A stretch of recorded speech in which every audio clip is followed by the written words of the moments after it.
కేరళంలో ప్రతిష్టాత్మక 72వ Nehru trophy boat race ఉత్సాహంగా ప్రారంభమైంది.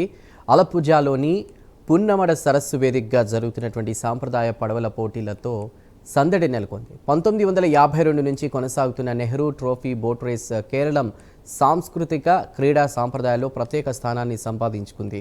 ఈసారి వివిధ విభాగాల్లో మొత్తం 71 పడవలు బరిలోకి దిగగా వాటిలో 22 ప్రసిద్ధ చుండన్ వల్లం స్నేక్ బోట్లు ఉన్నాయి. ఇక ఒక్కో స్నేక్ బోట్లో 100 మందికి పైగా తెడ్డు వేసే క్రీడాకారులు పాల్గొన్నారు. సాంప్రదాయ వంచి పార్ట్ 2 గీతాల నడుమ వందలాది మంది ఏకకాలంలో తెడ్లు వేస్తూ దూసుకువెళ్తున్న దృశ్యాలు పున్నమడ సరస్సులో ప్రత్యేక ఆకర్షణగా నిలిచాయి.